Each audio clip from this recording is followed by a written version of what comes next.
From now on, we'll manage the house ourselves. You need to find another place to live. My brother and his wife, with my mother's support, want me out, treating me like an obstacle. Do they realize I've been covering the living expenses? It's surprising they'd be so disrespectful. In my head, I decided to take action. I'm Carrie, a 30-year-old woman living with my parents. After college, I tried to make it in the outside world, but found it tough. Initially, I searched for jobs while getting unemployment benefits. Later, I discovered remote work and became a freelance engineer, using my scientific skills. Starting with small projects, I earned modest income but gained valuable experience. Working from home allowed me to make enough money without dealing with people too much, boosting my confidence. I progressed steadily, taking on larger projects, and my income grew. After a year, I earned as much as a regular company employee. The issue is, my parents, especially my old-fashioned mother, struggled to understand my work from home setup, despite my detailed explanations. My father gets it, but my mother fears what she doesn't understand. No matter how many times I emphasized my commitment to my job, my mother would say things like, "How long will you stay home? I initially thought it was for your mental health, but it's been over 2 years. You should try working outside more." Despite my sincere explanations, she didn't quite grasp it. She often suspected my online work, saying, "You're just doing something online." How could I make her understand? Even with emails from clients and my salary statements, she wouldn't accept my lifestyle. She went as far as suggesting, "Isn't it some shady business or a weird religion you're into?" That's not true. I receive regular payments, and it's a reliable job. I explained, but she wouldn't budge, worrying endlessly about the possibility of it being unemployment benefits. I had thought about living on my own, but I hadn't saved enough money yet. Around that time, my father needed nursing care due to deteriorating health. He retired early, facing a sudden loss of income. When I expressed concern, he reassured me, "Oh, Carrie, I've got my pension. I'll make it work." Considering my mother's spending habits, I asked, "Are you sure you can handle it?" Regardless, we had to manage with our savings. My father looked tired, perhaps feeling anxious about the future. He supported me financially through college and even when I returned home due to mental health issues. Is it a good idea to leave my father alone and live on my own? My mother was also puzzled by my father's sudden condition. Wanting to give back, I decided to stay home and support the family. "Don't worry, Dad. I'll take care of things from now on." "Oh, really?" My surprised father questioned. "But I can't imagine you have that much income." "Don't worry, Dad. My current income is stable." To reassure him, I showed my bank account information. Since my father always understood my situation, I believed he would be convinced. "Carrie, I didn't know you were so solid." "Yeah, my income has improved lately. Can you help us out a little?" "Of course, you've done so much for us, so I'll support you from now on." Thank you, Carrie. This commitment led me to cover the living expenses, my father's medical bills, and other costs. Every month, I transferred a set amount to my father's bank account to assist with household expenses, creating a new main card for my mother and giving her a supplementary card, as she had been using my father's credit card. Both my father and I saved money whenever possible, urging my mother to do the same. However, my mother, still suspicious about my support, suggested kicking me out of the house. My father, recognizing my financial contribution, convinced her it would be harder without me. Reluctantly, she agreed to let me live with them. I continued working while helping at home, but my mother took my assistance for granted and became strict. "Can't you finish your chores faster?" "Sorry, it's not easy. I'm working at the same time." "You keep saying that, but is it really that difficult?" My mother didn't understand, and our relationship became increasingly strained. My father understood my efforts, and we lived this way for a year. However, after a year, he fell ill and had to be hospitalized. I visited him daily. "Hey, Dad, how are you today?" "Thank you, Carrie. It doesn't seem to be improving, but I hope it's less of a burden for you." "Don't think that way. Taking care of you wasn't a burden, but I know you and Mom haven't been getting along. After my father's hospitalization, my relationship with my mother worsened. Living with her felt suffocating, but I still wanted to support both my parents as a family. I cherished memories of my mother making my lunchbox and putting effort into dinner when I was a student. However, my perspective changed when my brother Kevin and his wife Mary unexpectedly arrived one day. My mother seemed to have invited them without telling me. My brother announced, "We're going to live here now." I was shocked and asked why. He explained, "Mom was worried. She thought it might be tough for you to live here alone while Dad's not around." Surprised, I turned to my mother, but she avoided eye contact. My brother added, "We'll support you, Carrie." His wife, however, hinted at something more with a smirk. My mother stated, "Thanks, both of you. Carrie, be prepared to contribute. Otherwise, it might be hard for you to stay in this house." The situation with my brother and his wife being invited to our house was unexpected. My brother, with a degree from a prestigious college, worked for a solid company, presumably earning a good salary. However, I was also dedicated to my work. Could they manage without me? A new chapter of living together began. Living with them turned out to be more challenging than I thought. "Carrie, why aren't you up yet? Wake up and make breakfast." My brother's wife yelled, banging on my door. "I'm already up. I'm working early." I was fully awake and in work mode as a morning person.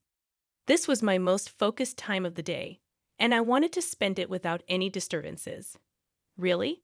Then get on with it and get breakfast ready." Do I have to make everything by myself?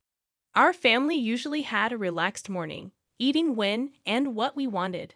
With my mother and brother's wife at home, I thought it was normal for her to prepare breakfast. She insisted, "We're living together, so we need to cooperate, right?" Reluctantly, I helped prepare breakfast, but they weren't satisfied. "Is this all you made?" "This isn't enough." I had prepared soft scrambled eggs, a lettuce salad, buttered toast, and a juicy sausage, a decent breakfast, I thought. Did I miss something? "If you don't want it, you don't have to eat it." They looked surprised at this response. "What's with that attitude? Who do you think you are? This is unacceptable. You should help with the housework." "But I have work to do too." "Work, really? I can't believe it. What kind of work is that? Are you crazy?"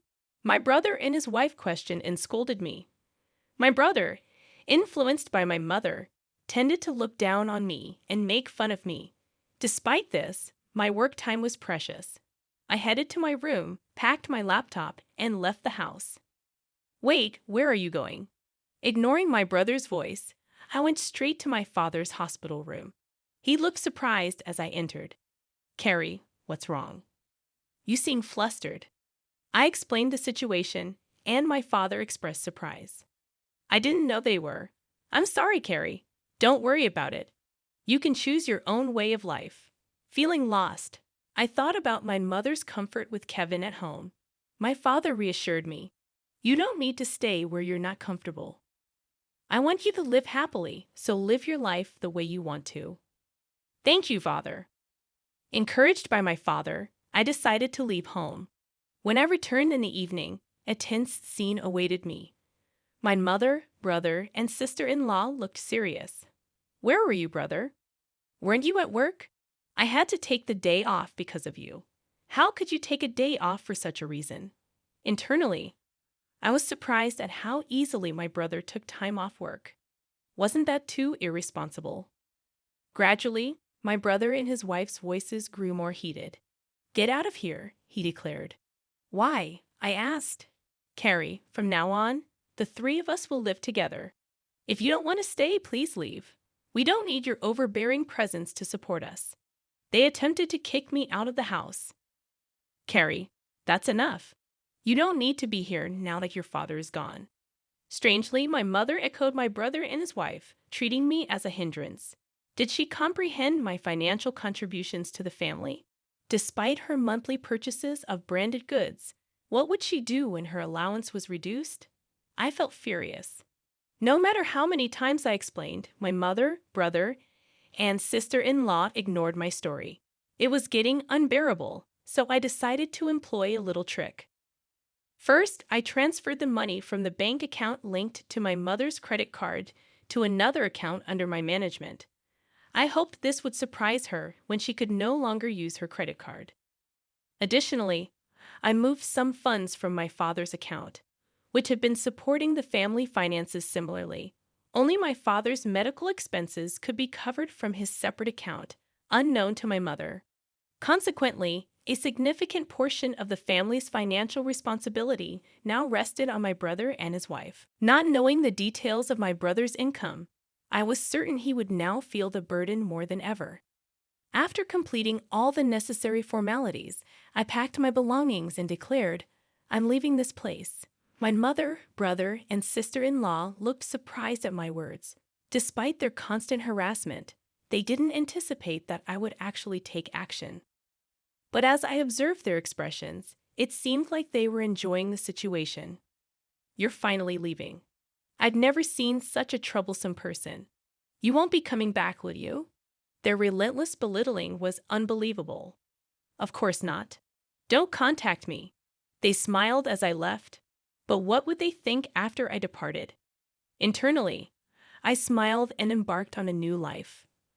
My new home was peaceful, allowing me to savor my own time and concentrate on my work.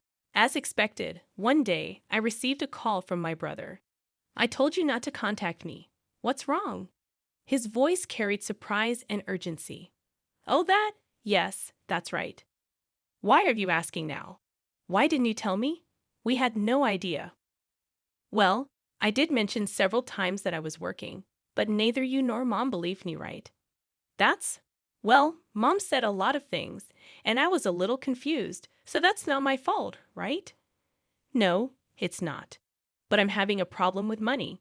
Mom's been spending quite a bit, and on top of that, we haven't been able to pay the house utilities and stuff." "Yes, I was able to do it because I was supporting you in so many ways. I'm not home anymore, so you have to do it, Carrie. I need your help to transfer some money to my bank account." "What? I beg you. Can you transfer some money over now?" "You must be joking. You're working for a big company. Isn't that how you make a living?" "Well, actually, I got fired from that company." "What? Why?" "I made a big mistake." "Was that before you moved back to our parents' house?" My brother's reply left me speechless. I guessed correctly. My brother may have come back to my parents' house thinking that there was enough money in the house. He probably thought he would be able to get by with a solid pension coming in after my father retired. I wish to convey to my brother that I played a significant role in supporting the family finances despite appearing idle. The thought of the surprise on his face when he discovered that I was the one maintaining the household finances, assuming they were stable, brought a certain amusement. The same revelation awaited my brother's wife and mother. My brother's wife implored, "We need your help. We're running out of savings." My mother echoed, "Your father is really upset about this. He won't contribute to the household finances anymore. We're in a tough situation. I've supported you enough. You're all healthy, so work hard and support yourselves. I'll cheer you on." A frightened voice came through the phone. "Reflect on your actions. I'm hanging up now. Don't contact me." "But Carrie, wait a minute." I distanced myself from my brother, his wife, and my mother. My father felt unable to return to his life with my mother, seeking legal advice and relocating to a different place. Fortunately, I could visit him daily. A friend updated me on my brother's recent situation. He had moved to a small apartment, living a frugal life. My mother, accustomed to homemaking, struggled with her newfound job. My brother, with his college confidence, found it challenging to adapt to younger staff's opinions in his part-time job, resulting in a short-lived employment. Among them, my brother's wife was the sole provider working diligently to support the family finances. However, it seemed the pressure became too much, and she eventually departed. Now my brother and mother are reportedly working hard together. Despite their efforts, my mother's tendency to overspend persists, and her debts continue to mount. I am concerned for her, but unfortunately, I can no longer offer assistance. I am currently putting in a lot of effort in a comfortable living space.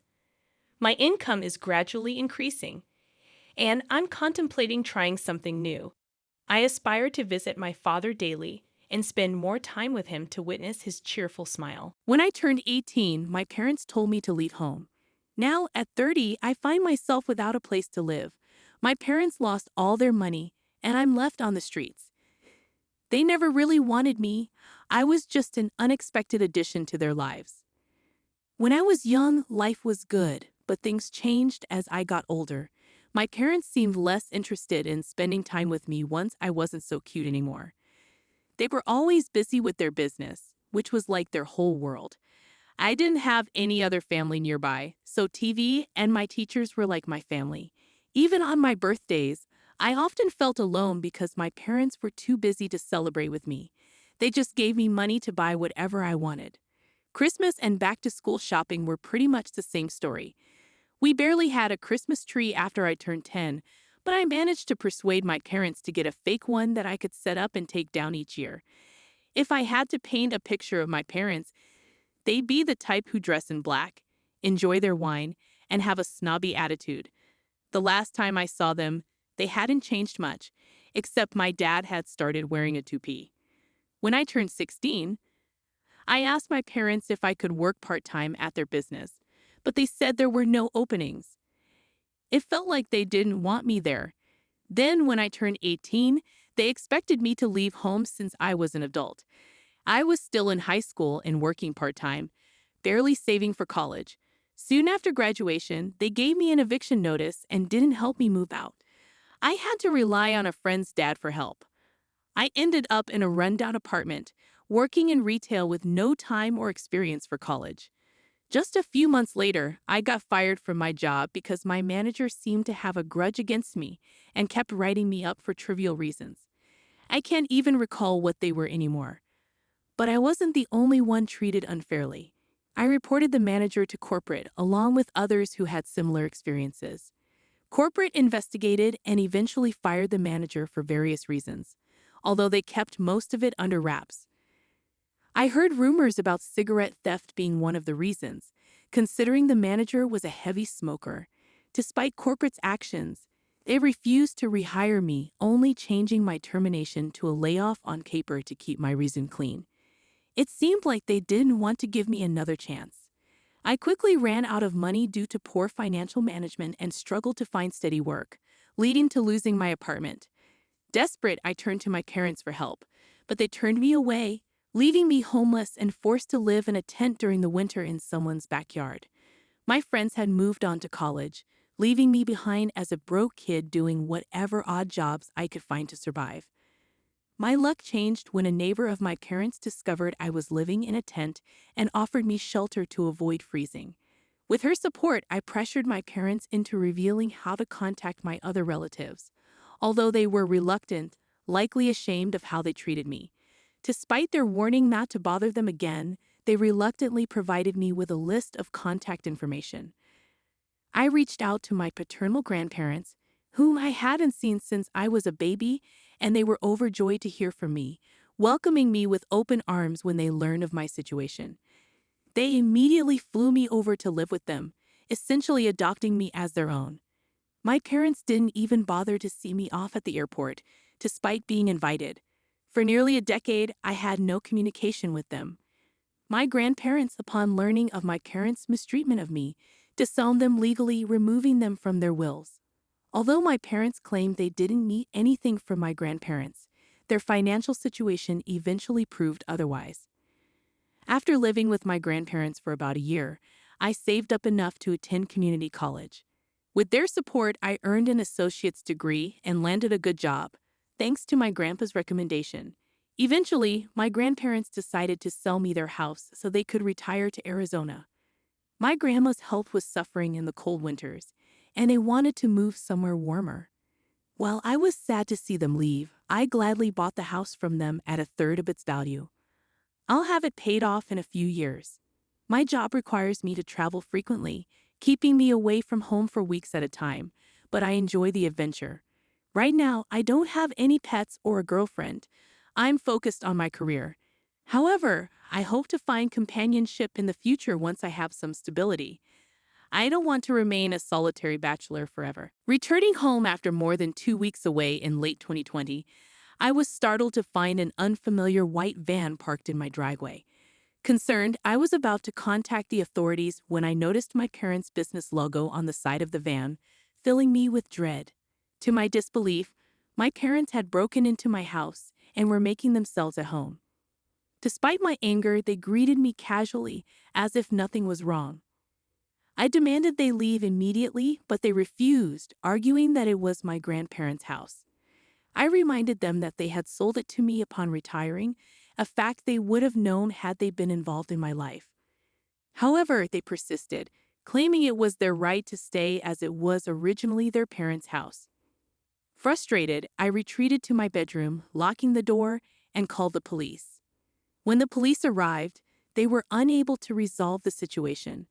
My parents falsely claimed they had established residency, despite having just arrived, and asserted squatters' rights, lacking evidence to the contrary, and with no surveillance footage or support from neighbors.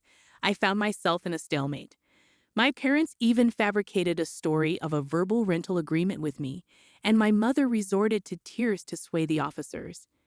The police deemed it a family dispute and advised me to pursue legal eviction through the courts, which was complicated by delays due to the pandemic in 2020. Meanwhile, my parents remained in my home without paying rent, flaunting their victory over me. They confessed that their business had collapsed, forcing them to liquidate most of their assets to settle debts. With nothing left but their van and personal belongings, they saw my home as their lifeline for the foreseeable future. Both of my parents managed to secure new jobs after moving in. My father became a delivery driver, while my mother found work as a sales associate. While they were earning, their only contribution was towards the electricity and water bills, which essentially amounted to handing me $100 each month, accompanied by reminders of their generosity. Whenever I broached the subject of proper rent, they dismissed it, arguing that I owed them for the 18 years they spent raising me, despite not requesting reimbursement for that time. They even threatened to withdraw assistance with the utilities altogether if I persisted. Frustrated, I reached out to my grandparents to explain the situation. Though they were displeased, my parents remained adamant, asserting their right to stay in my home. My grandfather expressed regret, acknowledging that had they not sold me the house, my parents wouldn't have taken advantage of the situation. However, I reassured him that I had already initiated legal proceedings for eviction, and my parents were well aware that their stay was temporary. I made sure my parents overheard my determination as I relayed this to my grandparents. Their response was silence. My father, occupied with his delivery job 6 days a week, often kept his distance, clearly discontent with the work. Meanwhile, my mother attempted to assert control over my home during her free time.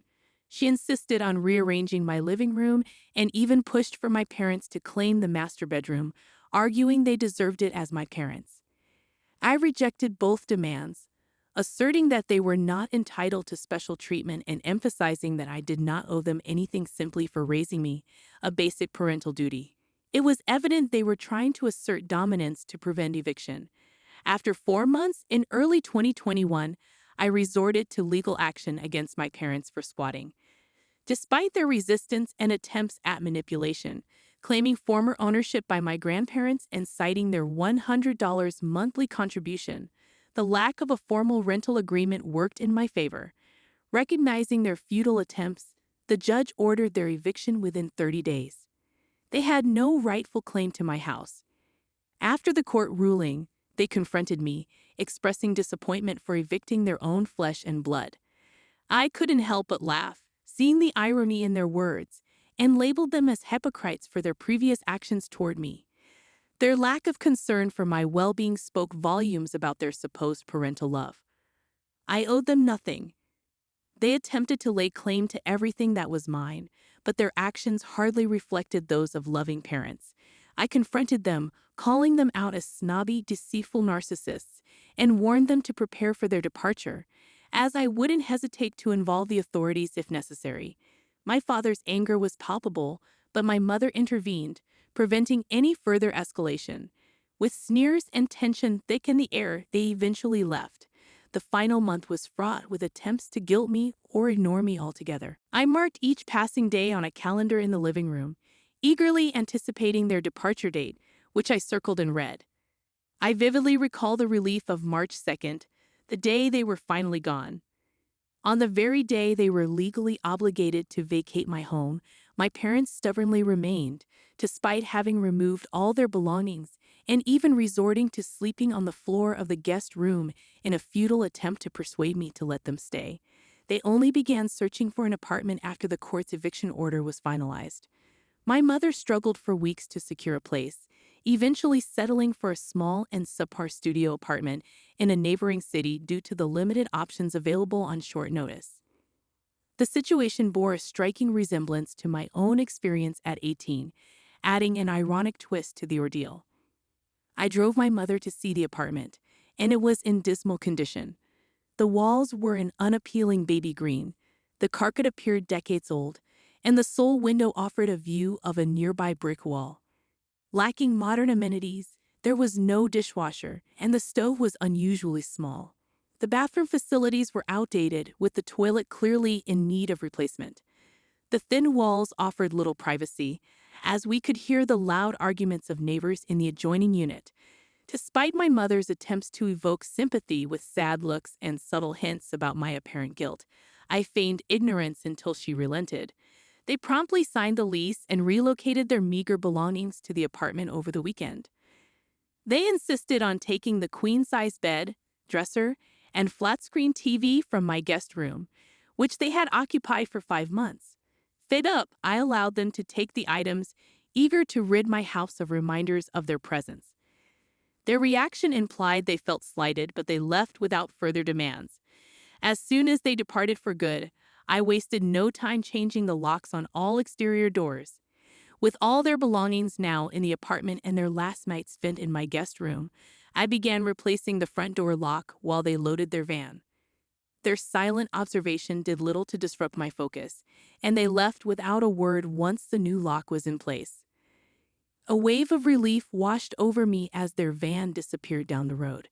I felt as though karma had finally caught up with them, and I was content to let them live with the consequences of their actions.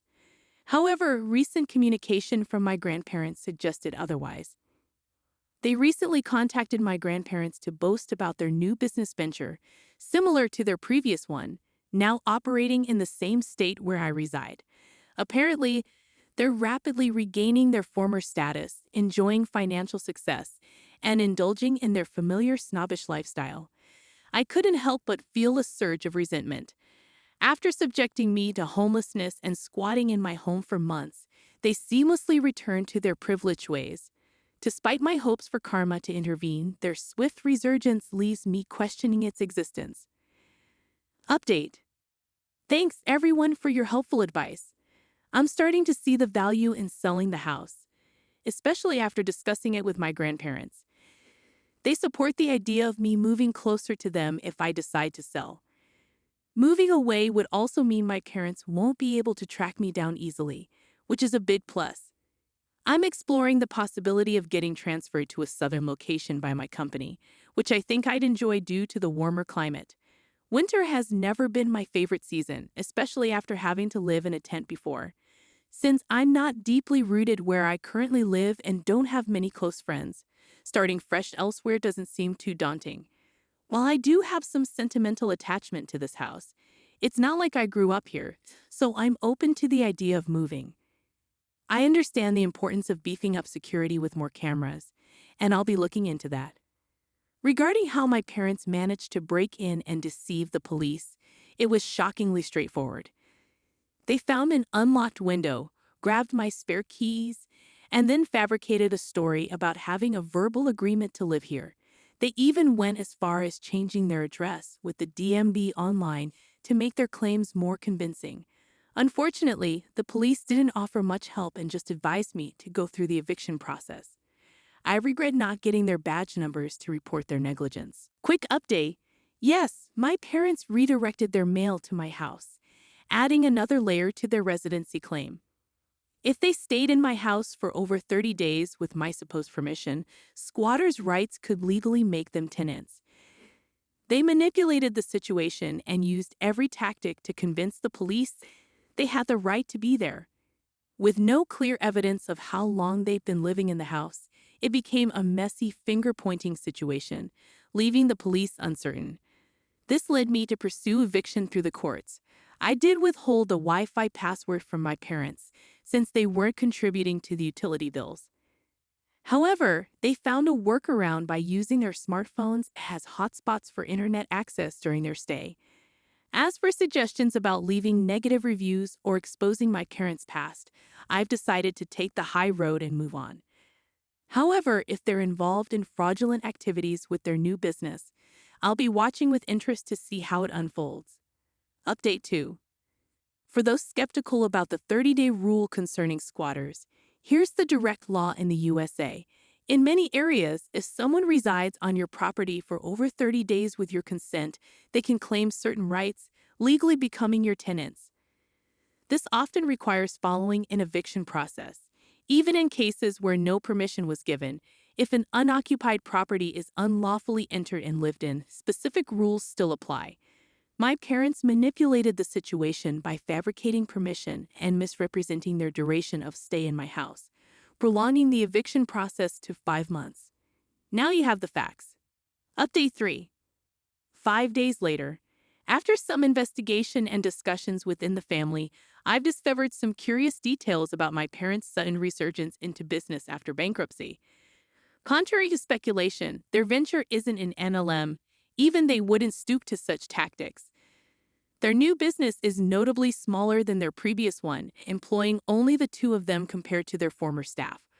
Concerns were raised about potential identity theft, prompting me to monitor my credit closely, a habit I'd already adopted since dealing with their squatting situation. While I wouldn't put anything past them, there's been no suspicious activity on my credit, indicating they haven't attempted to access company funds through me. My paternal grandparents, who genuinely care for me, remain puzzled about the source of my parents' newfound wealth. Despite their attempts to reach out, my parents' calls have been rebuffed since they boasted about their success. It's evident they received no support from my father's side of the family. What about my mother's side of the family? I remembered I had an old list of contacts from my parents, which included my maternal grandmother's landline number. When I was homeless, I tried reaching out to her, but she showed no interest. Although I've never met them in person, my maternal grandparents seem to share similarities with my parents. It's like my father truly found his match in my mother. As someone pointed out earlier, they seem made for each other.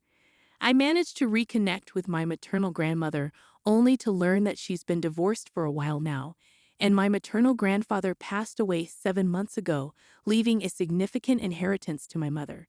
So that's where the money for their new business came from. My maternal grandmother seemed proud of their success and didn't delve into much else during our conversation. It's likely why my parents boasted to her about their achievements, especially since my good grandparents had cut them off. However, I couldn't care less, and neither could my good grandparents. Everyone on my father's side of the family has distanced themselves from my parents. They want nothing to do with them. It's not just me they've alienated. My mother's side of the family is also fractured, filled with divorcees and loners who dislike each other but pretend to get along. In contrast, my father's side is more normal and kind-hearted. Unfortunately, my father tends to burn bridges repeatedly.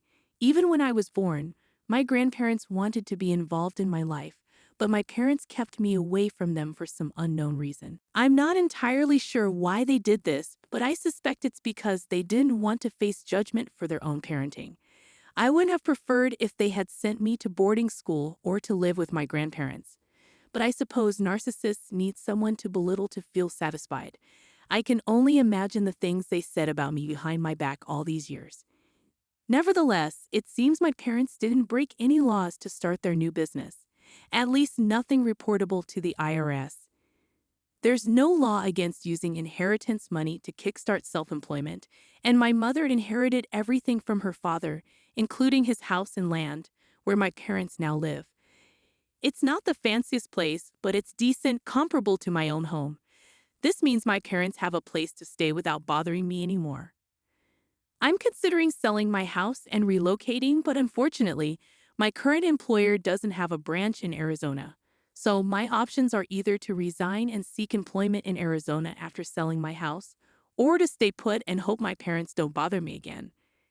I'm actively searching for job opportunities because I'm determined not to let my parents find me ever again. If moving proves impossible, I'll invest in installing cameras both inside and outside my house for added security. While I doubt a similar situation will occur, I want to ensure my parents never try to track me down again for any reason. If they need assistance in their old age, I won't be there for them. They'll receive what they gave, nothing. They're dead to me, and the rest of my father's family feels the same way. If I ever have children or stepchildren, I'll make sure I never become like my parents. No child should endure what I did. Do I know you? Are you a friend of my husband from his middle school days? I asked, eyeing the stranger warily. I'm sorry, but you need to leave right now, I insisted, my voice firm and resolute. I'm Jackson, the man introduced himself, seemingly unaffected by my demand. I'm 33 and currently single. Today marked the wedding day of my colleague Lucas, who also happened to be a close friend. As I mingled with guests, a man who claimed to be a relative of Bryce, the groom, approached me and ushered me towards a waiting area just before the ceremony. Physically imposing and with a firm grip, the man guided me forcefully with his strong arms, leaving me feeling uneasy about his intentions. Thinking that perhaps the bride wanted to extend a pre-ceremony greeting, I followed the relative, assuming goodwill. Initially, I admired her apparent courtesy, but that admiration swiftly soured. It became evident that my presence was not welcomed for congenial purposes, but rather as a means of coercion. The bride, waiting in the anteroom, wore a malevolent expression that sent a shiver down my spine. Momentarily taken aback, I managed to compose myself and offered my congratulations. Congratulations on your wedding, I said, trying to maintain a semblance of normalcy. Her response was abrupt and commanding. You need to leave immediately, she ordered, leaving no room for argument. What? I blurted out in disbelief, unable to contain my reaction to the bride's statement. Her response to my question was exasperatingly patronizing. This is precisely why dealing with uneducated individuals is such a hassle, she muttered under her breath, the disdain evident in her tone. It was clear that the bride harbored disdain for my educational background, or rather, the lack thereof. She didn't mince her words as she elaborated. Allow me to clarify. My husband and I hail from esteemed lineage, and today's guests belong to the elite echelons of society. Your presence as a mere high school graduate is jarring and distasteful to me. The implications were not lost on me. My educational background had become a source of embarrassment in their esteemed circles. Naturally, I was aware of Lucas' prestigious background and the disdain some harbor towards those without extensive academic credentials. It wasn't a new experience for me. I'd encountered similar attitudes before. Despite this, my bond with Lucas transcended such superficial judgments, prompting me to attend his wedding. My sole intention was to partake in the joyous occasion and celebrate my friend's union. However, the bride's blatant disdain towards me, a guest she deemed unworthy, cast a shadow over the festivities. Feeling increasingly uncomfortable, I inquired if I could offer Lucas a few words of congratulation before taking my leave. The reaction from the bride and her relatives was immediate and explosive. Feeling overwhelmed by the tension and animosity, I couldn't help but mutter, "This is all a bit too much for me." Confused by their laughter in what seemed like a serious moment, I dared to inquire about the reason behind their amusement. The bride's response stunned me beyond belief. My husband didn't invite you here out of friendship, but rather out of pity, she declared matter-of-factly. As she continued, the pieces of an unexpected puzzle started to fall into place. Despite my bewilderment, she proceeded, delving into the depths of my troubled past, one marked by parental abandonment and a childhood spent in the confines of an orphanage. She went on to explain how my struggles with malnutrition had left a lasting impact, evident in my tall yet slender frame even into adulthood. The revelation left me speechless, realizing that Lucas's invitation to his wedding was not an act of camaraderie, but rather an expression of empathy towards a former classmate enduring ongoing hardship. The bride jumped to a startling conclusion, assuming Lucas's invitation was an attempt to provide me with a meal at the wedding. I tried to reason with her, explaining the impossibility of such a scenario, but my protests fell on deaf ears. In a tone laced with disdain, she proceeded to belittle my worth, emphasizing the stark disparity between Lucas's accomplishments and mine. According to her, Lucas's compassion could potentially elevate his status, but she couldn't fathom allowing someone with only a middle school education to attend her wedding. She highlighted Lucas's prestigious academic background and successful career, contrasting it sharply with my own humble position as a janitor or security guard in the same company. The bride's words stung with contempt as she dismissed any notion of Lucas feeling sorry for me simply because we were former classmates. To her, the idea was preposterous, bordering on outrageous. We're both employed by the same company, one that's recently entered the public domain and shows considerable promise. It's a sought-after workplace, topping the charts for job seekers. Our company policy prioritizes talent acquisition, meaning individuals deemed valuable can join regardless of academic background. Despite the company's prestige, I acknowledge the disparity between a junior high school graduate like myself and a college-educated colleague. Yet, regardless of the motives behind Lucas's invitation, I simply wish to extend my congratulations. I harbored no expectations in return. However, earnestly articulate my sentiments and plead my case, the bride remains resolutely unyielding. Her gaze is consistently cold, as though regarding something unsavory. It's as if she's reluctant to even share the same airspace with me. She dismisses my heartfelt expressions of friendship with disdainful indifference. Are you trying to cozy up to my husband and snag a job with just a junior high school diploma? Her words were just a rejection of my presence at their wedding. They hinted at potential repercussions in the workplace. Caught off guard, I struggled to find a response. Despite the company's acceptance of individuals with minimal education, I couldn't bring myself to accept such condescension, especially from the spouse of my colleague. Suddenly, a male relative's actions escalated the tension further. Ignoring my protests, he forcibly grabbed at me, his actions invasive and aggressive. Attempting to fend him off, I reached for his arm, but he forcefully pushed me against the wall. A sharp pain shot through my back and chest, eliciting a low, guttural growl of pain. Enough, just leave, the relative barked before completing its sentence, abruptly opening the door to the waiting room. I was unceremoniously ejected, landing on the floor with a resounding thud. Despite the rough treatment, I resolved to carry on without offering my congratulations to Lucas. Preferring not to risk being barred from the wedding altogether, I sought refuge in a nearby cafe, biding my time before rejoining the festivities with the other guests. As the wedding reception commenced, I settled into my seat, hoping to blend in unnoticed. However, the bride's penetrating gaze soon found me. Without uttering a word, her lips moved silently, forming a single question directed at me. What are you doing here? The bride's expression shifted as the relative man spotted me. With determination, he lunged towards me, seizing my arm in an attempt to forcibly remove me. However, this time, I wasn't going to be ejected so easily. Nearby attendees sprang to action, rallying around me, shielding me from the relative's grasp. Panic flashed across the relative's face as he struggled to comprehend the situation. Sensing the urgency, the bride seemed equally flustered.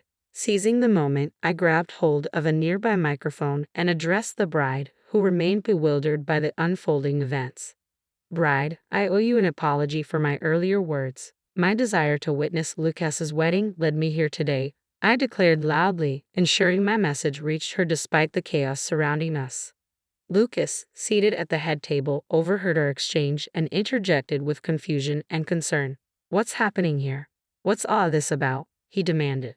The bride, visibly shaken by Lucas's unexpected intrusion, responded in a tremulous voice, It's nothing, just go back to your seat, Lucas. With a hint of desperation, she added, I asked Jackson to leave because he only has a junior high school education. It wouldn't be a good match for us, Lucas. Feeling a sense of resignation, I addressed the bride, who appeared lost in her own distress.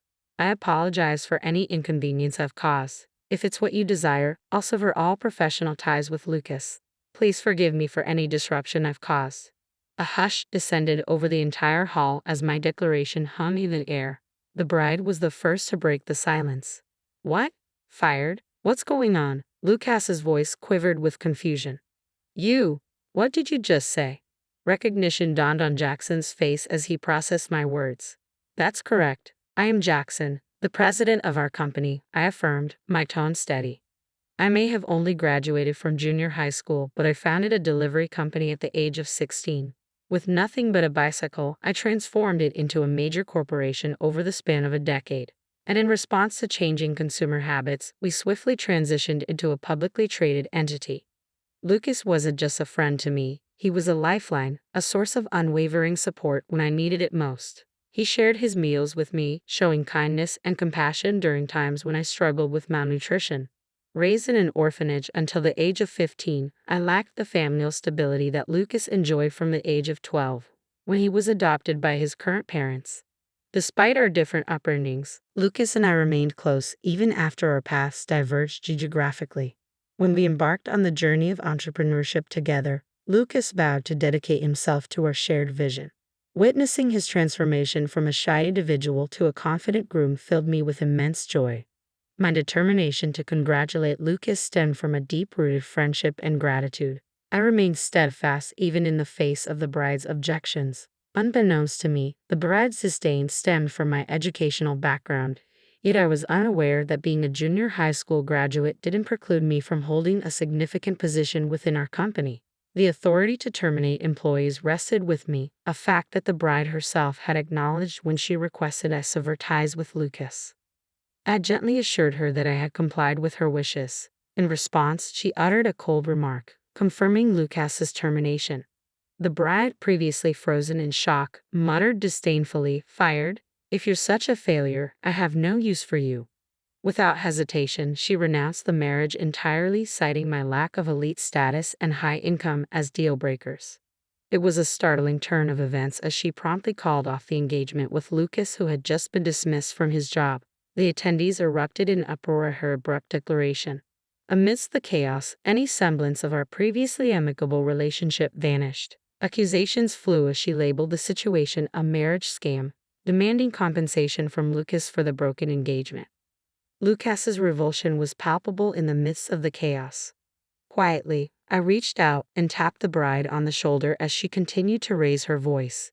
Leading in, I whispered, "You might want to start saving that for alimony payments." With that, I initiated a video playback on the projector, revealing footage captured by a phone I had strategically left recording in the bride's waiting room. The recording, inadvertently triggered when a male relative manhandled me, potentially held crucial evidence of my injury. As I was pushed against the wall, the phone fell, continuing to record. What it captured was damning. The bride's indiscretion with the same male relative in the waiting room. As the ceremony commenced, I retraced my steps to the waiting room in search of the phone I suspected I had dropped. To my relief, I discovered it nestled in a corner, untouched. However, the shock of what I witnessed upon playing back the recording left me reeling. Witnessing such deceitful behavior on what should have been a sacred occasion shook me to the core. It was difficult to comprehend how anyone could stoop to such lows. Driven by a sense of moral obligation, I immediately sought out Lucas to disclose the damning evidence. The revelation of the bride's true nature sparked a fiery reaction from Lucas's relatives, who unleashed their fury upon the bride's family. In response, the bride's relatives vehemently denied any association with the man implicated in the recording. They adamantly refused to acknowledge any connection to him. It later emerged that the man accompanying the bride was nothing more than an unfaithful partner. Despite his charming demeanor, he was essentially a freeloader, lacking any meaningful employment. The bride, yearning for a life of prestige and sophistication within an educated family, sought to elevate her status by securing a marriage with Lucas, a gentle and unassuming man. Her intentions were revealed to be far from genuine, painting her in a negative light. In contrast, Lucas, dedicated to his studies and somewhat naive in matters of love, possessed a trusting nature that left him vulnerable to manipulation. Ultimately, I'm grateful that my humble education allowed me to see through the deceitful intentions of those involved. Never did I anticipate that my educational background would prove valuable in such a manner. The deceitful bride faced the consequences of her actions, being ordered to pay a hefty sum of $5 million for wedding expenses and an additional $3 million for terminating the engagement, accumulating the staggering debt of $8 million. As a result of the humiliation she endured, she found herself isolated from her family.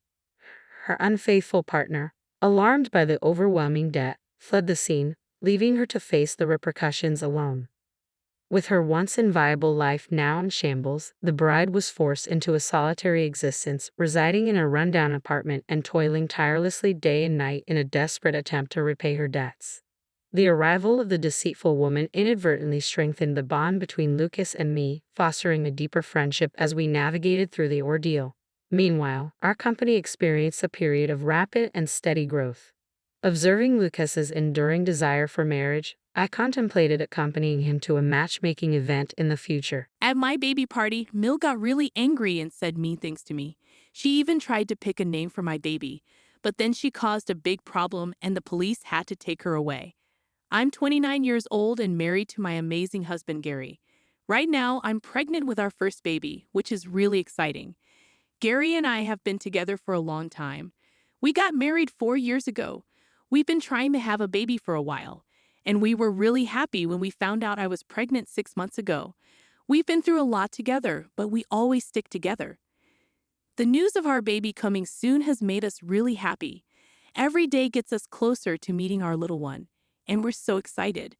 Being pregnant has been a mix of emotions for me, from the excitement of finding out to those sweet times when you feel the baby moving in your belly. Gary has been amazing through it all. He's come to every doctor's appointment. We've read parenting books together, and he's helping decorate the nursery for our baby. We're fully focused on getting ready for the baby now, talking about names, decorating the nursery, and making plans for the future. Gary can't wait to be a dad, and it makes me really happy. He's fully involved, helping out with everything we need to do before the baby arrives. We're facing the ups and downs of pregnancy together, enjoying every moment as we prepare to meet our little one.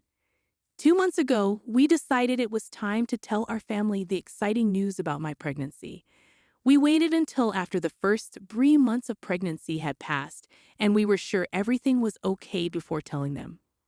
We invited our parents, close family, and friends over for lunch. When they saw my growing belly, their faces lit up with happiness and surprise. My mom started crying tears of joy when she saw me and confirmed that I was pregnant. She understood why we waited to tell everyone and was thrilled to become a grandmother soon. But Gary's mom, Barbara, had a different reaction altogether. Instead of being happy about the news, she got really mad when she found out we hadn't told her about the pregnancy earlier. She felt left out and blamed me for not including her on purpose.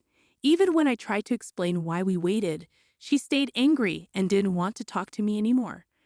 Her unhappiness made the family gathering less joyful. During the night, she didn't talk to me at all. She also showed disrespect to my mom, who had always been nice to her before. While everyone else was chatting, Barbara just stared at her phone, clearly upset. She told everyone how she didn't know I was pregnant, and she felt like she missed out on time with her grandchild even before they were born. My husband and one of his brothers noticed how upset she was. As things got more tense, I felt like I couldn't take it anymore, so I went outside to calm down for a bit. My mom noticed I was upset and came to comfort me until I felt better and went back inside. When it was time for Barbara to leave, she made sure to say goodbye to me last. But she barely said more than a quick hi and bye. Later, when my husband walked them to their car, they ended up having a big argument, and I could hear it from inside. Barbara used the chance to complain about me, making things even more awkward. Luckily, everyone else had left by then, so it was just me, my parents, Gary, and his parents. Barbara was really mad and told my husband she couldn't believe I hadn't told her about the pregnancy sooner.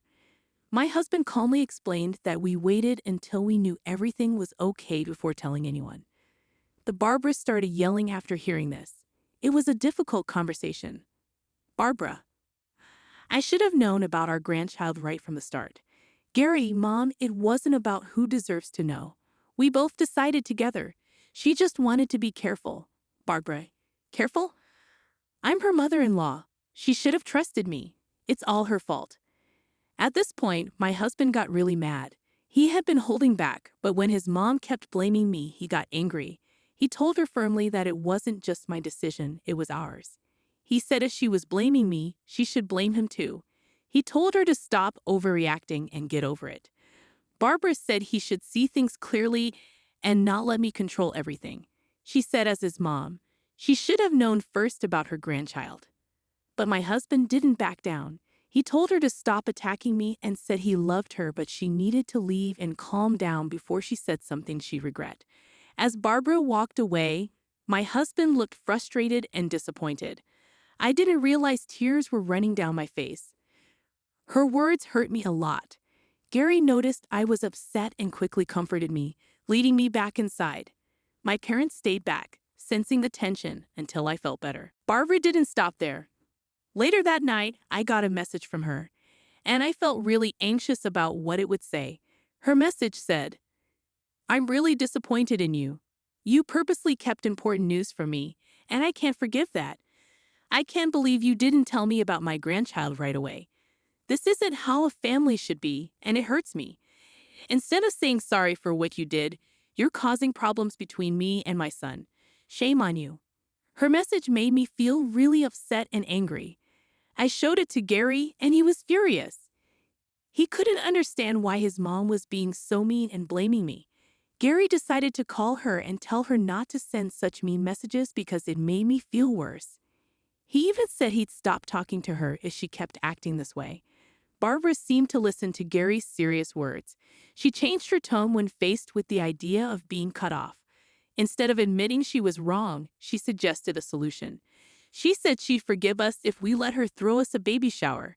We were surprised by this sudden change and wondered why she was being so nice all of a sudden. She kept saying how happy it would make her to plan a big party for me and our baby, taking care of everything. Gary looked at me wondering what to do, but I wasn't sure if Barbara's sudden change was genuine or just a way for her to control the situation. Even though I wasn't sure about it, Gary, always trying to keep things peaceful, thought we should consider his mom's offer. I told Gary I was worried that accepting her offer might make her think her behavior was okay. Gary understood what I meant, but he hoped that letting his mom plan the baby shower could help fix things and make our family happier before the baby came. I didn't really like the idea, but I agreed to it because Gary thought it might help. He told his mom she could plan the baby shower. She was really happy and thanked us for letting her do it, but I thought she would ask me about what I wanted for the baby shower too. The baby shower was still a month away, and I expected we'd work out all the details together. But I was disappointed to find out that my mother-in-law had taken charge without asking anyone, not even me. She bought decorations, picked games, and planned everything on her own. When my mom tried to talk to her about the baby shower, my mother-in-law said it was all set and would be a surprise for me. I felt really sad and frustrated because the event meant to celebrate me was being planned without thinking about what I wanted. On the day of my baby shower, there was a mix of excitement and nervousness in the air. I got to the banquet hall with my close friends, who were excited to celebrate the baby. When I walked in, I saw the decorations my mother-in-law picked out. There were lots of brown and beige balloons everywhere, like a safari theme gone wrong. I really didn't like it. The atmosphere I imagined was lively and colorful, but this felt dull. Things got even weirder when I saw a big banner near the entrance. It had a bunch of pictures of my husband when he was a baby with his mom, Barbara. Everyone was confused about why those pictures were there at my baby shower. I looked at her with confusion, and she just laughed and said she thought our baby would look exactly like my husband. She thought he was so cute as a baby and wanted to show everyone. I stared at her, wondering if she was serious. It seemed like she cared more about her memories as a mom than celebrating our new family member. As more people came, they looked confused or uncomfortable. The decorations and the big banner with my husband and his mom made the room feel awkward. It wasn't the happy and pretty baby shower I had imagined. I looked at some of my friends, and we silently shared our feelings of apology for what was happening. When my mom came in, she was shocked by the terrible decorations. She saw the big banner too, and I could tell she couldn't believe it. Instead of celebrating our baby, it seemed like it was all about my husband's childhood. My mom didn't say anything. She just walked over to the banner and took it down, showing she was determined to make things right. The room got quiet, and everyone looked at my mom as she took down the big banner that was taking over the celebration. I felt really thankful for my mom's support. My mother-in-law, who was talking to other guests, looked shocked when she saw my mom throwing the banner in the trash. She asked angrily, "What are you doing?" That banner was supposed to celebrate the baby and our family.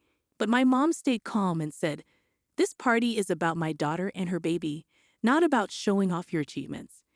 Everyone around them stopped to watch this unexpected argument. My mother-in-law tried to take back control by saying, "I just wanted everyone to know I helped plan this party." She'd argued back, saying she just wanted to show how cute Gary was as a kid. But my mom didn't give in. She reminded Barbara that she begged to throw the baby shower after what happened last time. "This is about my daughter and her baby, not about you trying to take over," my mom said firmly. Everyone got quiet as they watched them argue.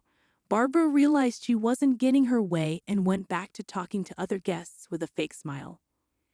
After the argument, the baby shower went on, and I tried to stay positive for my friends and family, even though there was still tension in the air.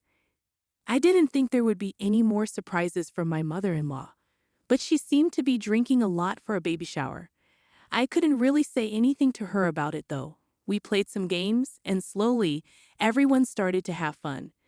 Then it was time to open gifts. I was happy with all the thoughtful presents for my baby, but then my mother-in-law gave me a really big gift box with a huge smile. The room got quiet, and I felt embarrassed and frustrated. My mom looked mad, and the guests didn't know what to do with this unexpected moment. Trying to keep things calm, I forced a smile and thanked her for the gift, even though I wanted to roll my eyes. But things got worse when it was time to cut the cake. My mother-in-law got a huge fancy cake with lots of decorations. She made a big deal out of it, making everyone look at her. I was getting annoyed, wondering what she was doing now. We all waited for her to talk. Then she said she had the perfect name for our baby girl. I felt stuck when she said that, remembering we hadn't even decided on a name yet. She proudly said the baby should be named after her great-grandmother, with a name that sounded really old-fashioned. I was surprised and a bit annoyed that she thought she could choose the name. I tried to be nice, saying my husband and I wanted to pick the name together. But she wouldn't listen. She said she had the perfect name and that I should accept it, especially since she spent a lot of money on the baby shower. I was really surprised by her attitude. I told her firmly that only my husband and I could choose our baby's name, no matter who threw the baby shower. But then she started yelling at me in front of everyone. She said I was being disrespectful and should be thankful for what she did. She even insulted my upbringing, saying I should be thanking her instead of deciding the baby's name myself. Barbara got more and more aggressive, pointing at my face. My mom stepped in front of me to protect me. Barbara kept yelling, saying she was the real mommy of my baby because she gave birth to my husband, and he's the one who made me pregnant. Her words were really hurtful. Even though my mom tried to stop her, she didn't listen. She just kept insulting me and my mom. It was clear she had too much to drink, and talking to her didn't help. The whole situation was really uncomfortable for everyone. Realizing things were getting worse, I decided I couldn't take any more embarrassment. I wanted to leave with the gifts my friends gave me, but Barbara grabbed them from me and threw them on the ground. She said I was ungrateful and causing problems between her and her son. More people started paying attention to what was happening, and some even started filming. I asked one of my friends to ask everyone to leave politely, hoping to stop the chaos. But Barbara kept yelling at me, making a scene that nobody expected at what was supposed to be a happy party. I got really mad and decided to call the police to get Barbara away from me because I felt unsafe. Can you believe it? I had to involve the police at my own baby shower because of my difficult mother-in-law. When the police came, Barbara acted like she was the victim and blamed me for everything. Luckily, the police understood the situation and tried to talk to her. But because she was drunk, Barbara didn't listen and even yelled at the police. Things got so bad that they had to arrest her right there. I left with my mom and close friends, feeling really shaken up by what happened. Since then, my husband and I have been dealing with the aftermath. Barbara is trying to make us feel guilty and get sympathy from family members who weren't there. My husband thinks I went too far by calling the police. He thinks I should have called him or his dad for help instead.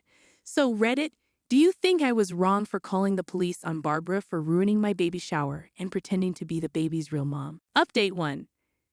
I want to thank everyone for their support after I shared my story about calling the police at my baby shower. I've never seen my mother-in-law act so aggressively before. Usually, I only see her during holidays, so I never spent much time with her. Her behavior at the baby shower made me worried she might hurt me, especially with my baby on the way. Since then, all the guests from the baby shower have reached out to support me. Some even sent videos of what happened, which I plan to show my husband. I'm going to talk to him seriously about what to do about his mom this weekend. Update 2. I showed the videos to my husband. We sat down and had a serious talk about what happened. I explained how his mom's behavior got worse from when she found out about the pregnancy to the baby shower. I told him about the yelling, accusations, and strange gifts. Then I showed him the videos and he looked shocked. Seeing what happened made him realize how serious it was. He apologized to me for not realizing how bad it was and agreed that calling the police was the right thing to do. I had no idea it was this bad. I'm really sorry you had to deal with all of that, he said, looking regretful and frustrated. He said he never thought his mom could act this badly because it didn't seem like her at all. He told me he was on my side and that my safety, especially during pregnancy, was really important to him. We talked about why his mom acted this way and how she always needed to be in control. Gary admitted he was worried about her behavior and agreed she went too far. I told him I didn't want anything to do with her after what happened at the baby shower. I said he could still talk to her if he wanted, but me and our baby wouldn't be around her until she got help for her behavior. Gary agreed, saying what his mom did was really wrong, and he was ready to cut ties with her too. I told him he didn't have to cut ties with his mom, but he said she disrespected me, so she shouldn't be part of our lives anymore. He knew her behavior wasn't just about the baby shower, but also about other problems. Gary promised to talk to his mom himself and tell her we didn't want her in our lives anymore. I asked him to warn her that if she showed up uninvited and tried to force me to accept her back, I would call the police again. Update 3. It's been a month since I last updated you all. Me and the baby are doing fine. I'm really excited to meet my child soon. Since my last update, we haven't been talking to Barbara. Gary talked to his parents, and his dad promised to talk to Barbara and make sure she respects our decision. Cutting ties with Barbara has changed our lives a lot. Without her drama and negativity, our home feels more peaceful. Now, Gary and I can focus on getting ready for the baby without worrying about Barbara causing trouble. Our friends and family have been really supportive during this tough time. My parents and close friends have been there for us, giving us strength and understanding. Even family members who didn't know how bad Barbara's behavior was have shown support after seeing the videos from the baby shower. Our journey isn't over, but this experience has made us stronger and showed us the importance of facing problems together. Cutting ties with Barbara wasn't an easy decision, but it was necessary for our happiness. There might still be challenges, but we're hopeful about the good things this decision brings. As we wait for our baby, we're focused on creating a loving and supportive family for us and our child. At my mom's funeral, my mother-in-law showed up with a smirk. She said, "This house will go to my son. Maybe I should pick a room now." I told her actually, I'm the one getting this house. She argued, but doesn't a wife's stuff belong to her husband? So technically, this house is my son's, right? I sighed. She chirped, "Let's be friends now." I wasn't sure. "What do you mean?" She said, "I'll take over this room." I asked, "Are we living together then?" She said confidently, "Yes, that's the plan. This house is too good to be empty." I was still mourning, but my mother-in-law acted like nothing was wrong. Why bring this up now? Can't she see I'm sad? This house is full of memories. It was built by my dad and cherished by my mom. I don't want my mother-in-law here, and my husband is letting it happen. To protect my beloved home, I took action before we moved in. I'm 42, work in an office, and thought I'd miss my chance at marriage. Then I met Michael, 4 years younger, through a friend, and we tied the knot. He's caring and values my input. "Where shall we honeymoon?" "You mentioned Europe, right?" I asked, "But you said you liked the Maldives." "Let's go there," he suggested. My mom needs to stay with us. Dad's not well, and she's struggling alone, he explained. I get it, but didn't we agree not to live with parents? You're right, I'll talk to her. My husband always indulges my wishes, which sometimes makes me feel guilty. Finding a good partner is a blessing, but there's a lingering sadness. My dad passed away 3 years before I got married, so I couldn't share my wedding with him. He was a strict boss at a small business, and I looked up to him. Despite the company's size, he earned well, and we had a decent home where we held his funeral. Working in an office made me appreciate my dad even more.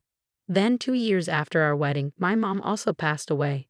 Your mom too? My husband asked, concerned. Do you need a moment in the other room? Funerals usually aren't held at home, but we did it for my mom. Throughout my mother's funeral, my husband was there for me, a constant support. I felt incredibly lucky to have him. Then my mother-in-law, Nancy, arrived. I'm so sorry for your loss, she said. Thank you, I replied. I hadn't spent much time with Nancy before, keeping a respectful distance, but during the funeral, I saw a different side of her. Afterward, Nancy approached me, which wasn't unusual, but her demeanor was strangely cheerful. Thanks for your help during the funeral. It went smoothly because of you, she said. Now that it's over, let's drop the formalities. I was surprised. At first, I thought she was being considerate, given my grief, but it soon became clear that wasn't her intention. Your parents had such a lovely home, I said. Hold on a sec. She boldly ventured further into the house. Mom, this isn't a good time. Some areas are a bit messy, I protested. Unfazed, she announced, don't worry about the details. What matters is, this house will go to my son. Maybe I should pick a room. I hesitated. Mom, actually, I'm the one inheriting this house. She smirked. Your parents didn't have any other kids, right? And doesn't a wife's stuff belong to her husband? So technically this house is my son's, isn't it? I sighed. Is that really how it works? She chirped. Let's just get along from now on. I paused. What do you mean by get along? She confidently replied, I mean, I'll take this room. You and Michael will move in later, won't you? I asked, so we'll be living together. She declared, exactly. It's settled. Such a grand house shouldn't have empty rooms when two people can live here. Finally, I won't have to take care of my husband alone. But my mother just passed away, and my mother-in-law is talking about this. Can't she see how sad I am? I'm starting to get angry, even though the funeral just ended. Why would she joke at a time like this? My husband overheard our conversation and intervened. Mom, what are you saying? This isn't the time for this. My mother-in-law brushed it off. Why are you making such a fuss? But my husband was firm. Please leave. He escorted her out. Sorry, she can be difficult. He'd apologized. It's okay. Thank you for handling it, I said. In that moment, I appreciated my reliable husband. Yet later, I realized his reason for scolding my mother-in-law was subtly different from mine. 10 days after my mother's funeral, as things calmed down, we talked about my family home. Then my husband made an unexpected suggestion. This apartment is cramped. Shouldn't we move to my parents' house? I proposed. You're right. With more stuff and maybe kids in the future, it's better than this tiny place, he agreed. So we should start getting ready, he said, then added. But there's something I want to discuss about the move. What is it? I asked. He hesitated, then said, considering the big house and empty rooms, I thought maybe my parents could move in with us. Wait, you mean live together? I was surprised. My husband is kind, but lately I've noticed something. While I thought he always valued my opinion, maybe he's just going along with things. Could he be too easily swayed? His suggestion about living with my mother-in-law, despite my objections, makes me wonder. He keeps bringing it up, putting my mother-in-law's wishes above mine. I've said it before. We're not living together. I remind him. But Mom won't let it go, he says. I argue. You stood up to her during the funeral. You defended me and said no to living together. Well, yeah, I was mad about her intrusion, but that doesn't mean I'm totally against it. I just didn't think it was the right time to decide, he explains.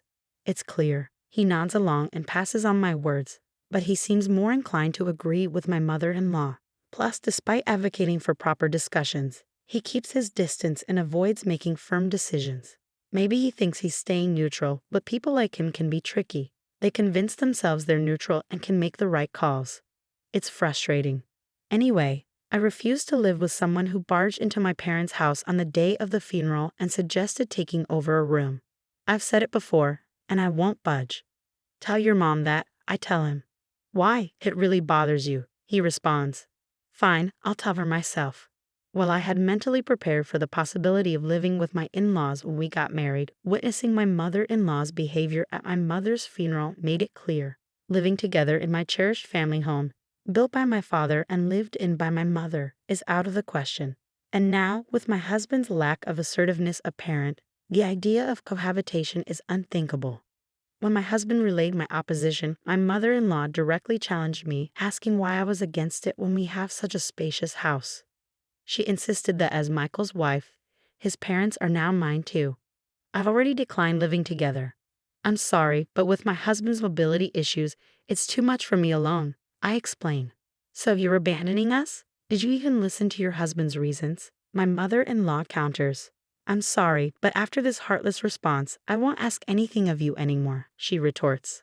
I feel for my father-in-law's health, but based on my mother-in-law's past behavior, I can see a future where all responsibility for him would fall on me if we lived together. If that's the path we choose, significant changes in my husband and mother-in-law's mindset are essential. A few days after my mother-in-law's accusation, my husband began rearranging the living room, shifting furniture, and creating space. What's going on? Are we storing boxes here? I inquire. He responds, no, I'm making room for 2 beds.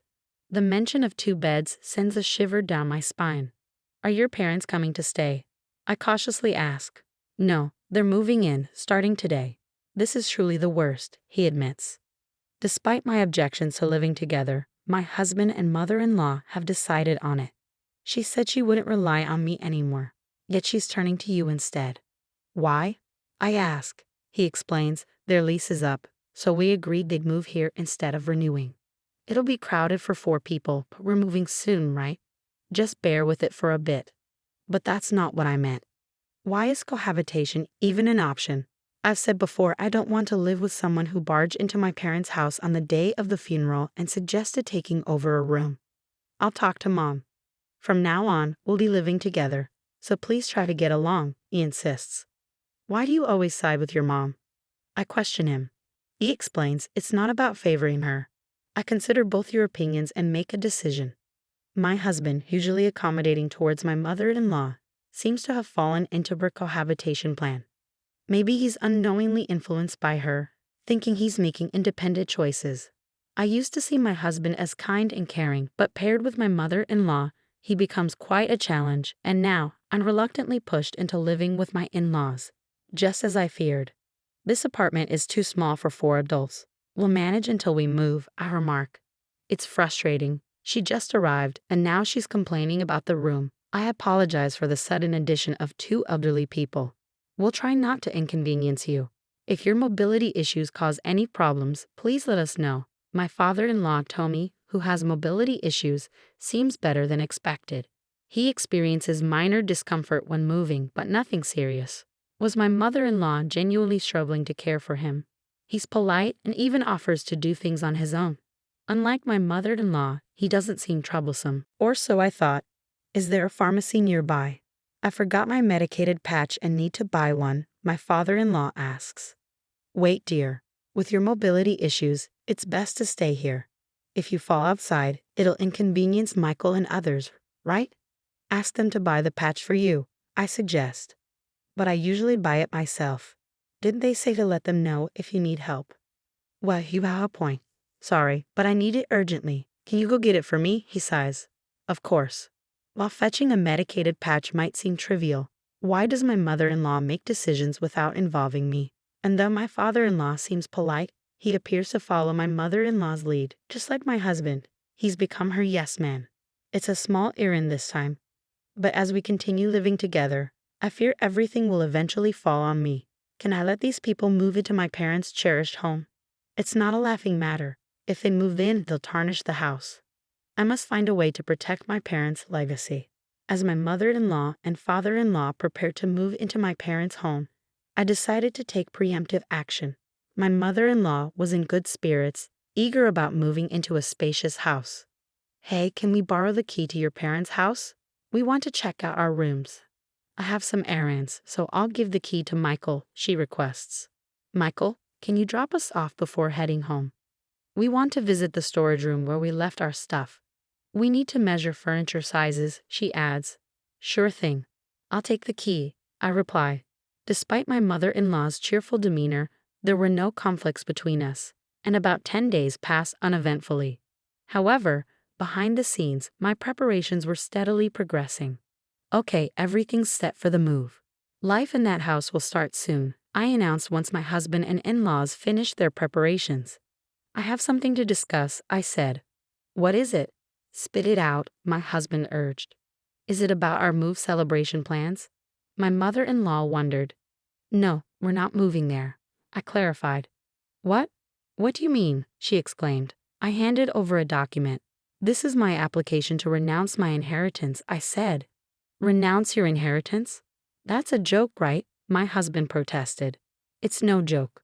Look, it's officially approved by the court, I insisted.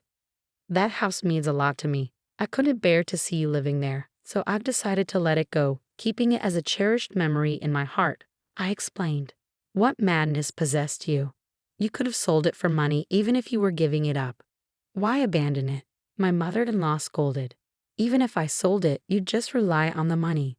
I thought it'd be clearer if I had nothing, I reasoned. We moved out of our old place for this move, you know. What's going on? How will you make it up to us? She retorted. I've always opposed living together, yet you forced it on me without proper discussion. So I had to take a stand. I stood firm. Upon hearing that I renounced my inheritance, both my husband and mother-in-law were stunned, their faces drained. They were speechless, their energy depleted. My father-in-law looked puzzled as he watched them. But I'm not backing down, Michael. I pressed on. I've been considering divorce. What do you think? Divorce? My husband stumbled over the word. Michael, you should divorce this absurd wife immediately, my mother-in-law chimed in. I had expected her immediate call for divorce. What I wanted to know was whether my husband could make his own decision at this crucial moment. If he yielded to my mother-in-law now, our future together would be even more challenging.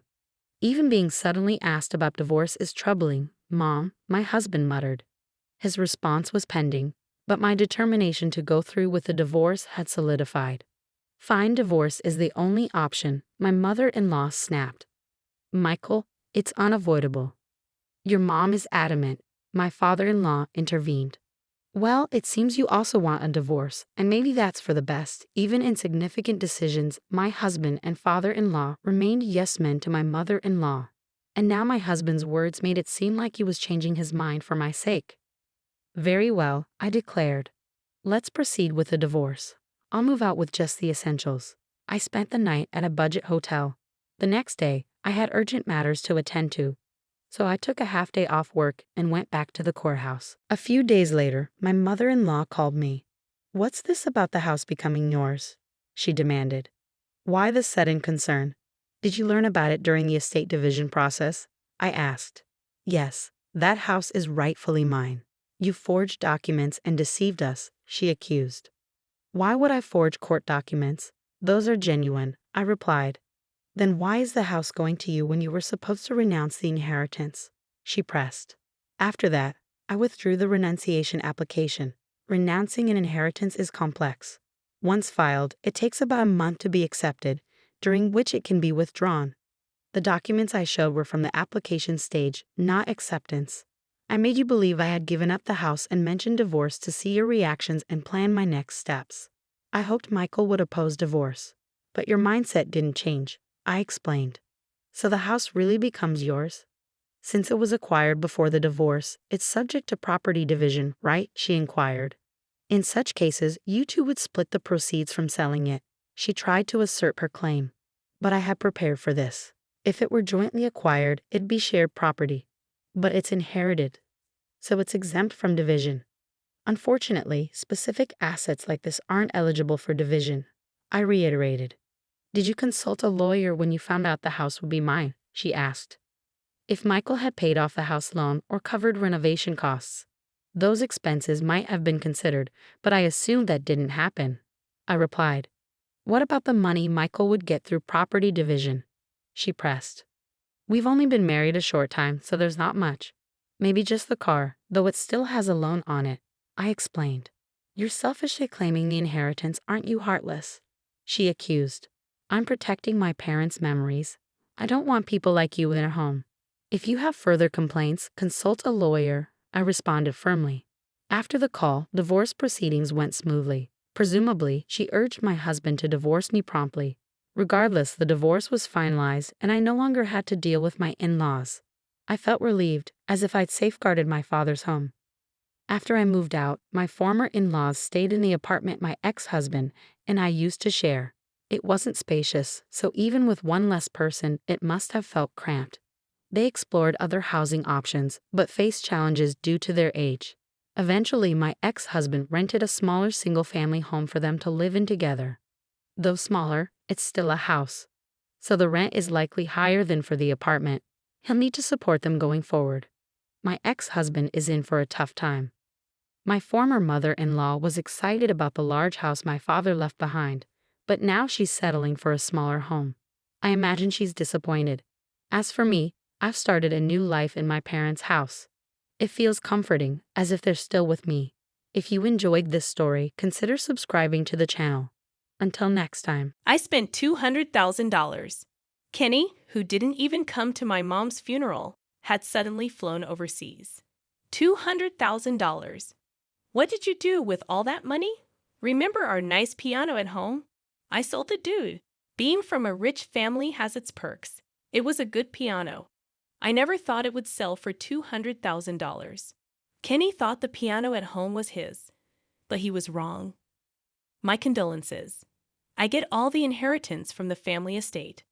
But that piano was actually bought by our grandpa for my brother, so it's still his. My brother loves that piano and teaches piano now. He left it at our house because it's too big for his place. If my brother finds out we sold it without asking him, he'll be really mad. Just giving him money won't fix it. When I told Kenny this, he hung up right away. Hi, I'm Rachel Schneider, a 45-year-old office worker. My family has a long history tracing back to colonial times and is quite prominent in our community. Thanks to my late father's successful business, we now possess assets worth $9 million. Originally, my older brother was set to inherit the family estate, but he chose love over inheritance, opting to forego his rights to marry his girlfriend, who needed an heir for her family's wealth. This decision left me with the task of finding a spouse to carry on our family name. Despite my desire for independence and reluctance to rely on family wealth, I focused solely on my career, and before I knew it, I was in my mid-40s and still single. Realizing the urgency of continuing our family line, I decided to take action and attended a singles mixer. It was there that I met Kenny, my current husband. Surprisingly, he's 10 years younger than me, but at the event, he showed no interest in the younger women and approached me directly. I'm not sure if you're okay with someone my age, I asked him multiple times. But Kenny gazed into my eyes and replied, I'm a bit shy and not very assertive. I've always been attracted to older, more grounded women. Kenny's demeanor matched his words, gentle and reserved. I sensed he could bring a sense of calm to my family, which tends to be assertive. As our relationship blossomed, there was something important I needed to share with him. My mother had been ill and bedridden for the past year, and my sister-in-law, Catherine, and I were taking turns caring for her. Considering our age and the prospect of marriage, I struggled with how to reveal this to Kenny. Eventually, on our third date, I mustered the courage to tell him. To my relief, he not only accepted but also proposed, expressing his willingness to assist with caregiving. His kindness deeply moved me. At least, that's how I initially felt.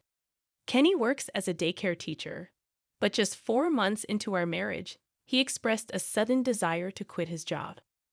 When I inquired about the reason, he wore a remorseful expression and said, Sorry, Rachel.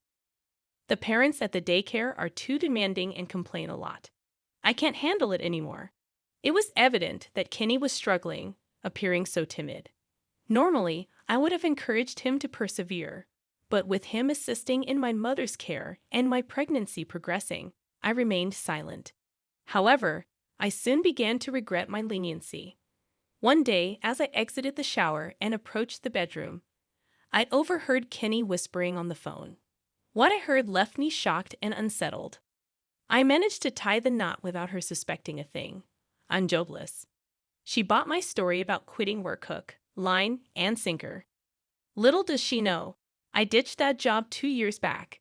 His conversation seemed directed at a friend on the other end of the line. A faint male voice responded, "You're quite the operator. Rachel's family is loaded, so I thought I hit the jackpot when I met her at that singles event. But let's face it, given her age, I was probably her only option. I felt duped. Was the sweet Kenny I fell for all an act? I wanted to confront him right then and there, but the thought of the baby stopped me cold.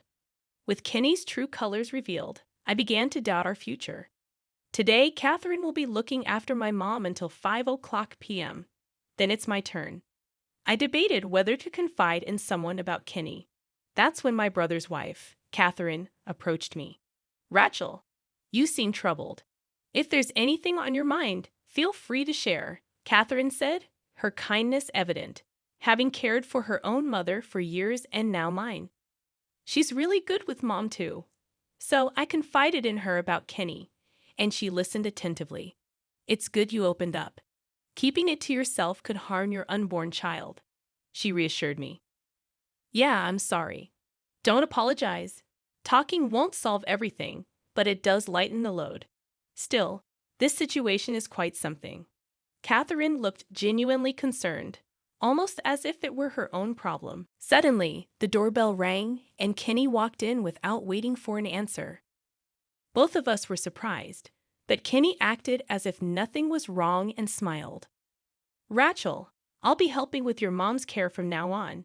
You're not in the safe period yet, so I don't want you to strain yourself," Kenny said, playing the gentleman in front of me. "Really? Okay, let me show you how to care for her." "No, I'll learn from Catherine. You just rest at home." "Well, my brother's coming home early today, so we won't need her help." Upon hearing that, Catherine looked at me, shaking her head, as if to say, "It's okay." She might confront Kenny and get the full story once I'm gone. With that in mind, I decided to leave it to her and head home.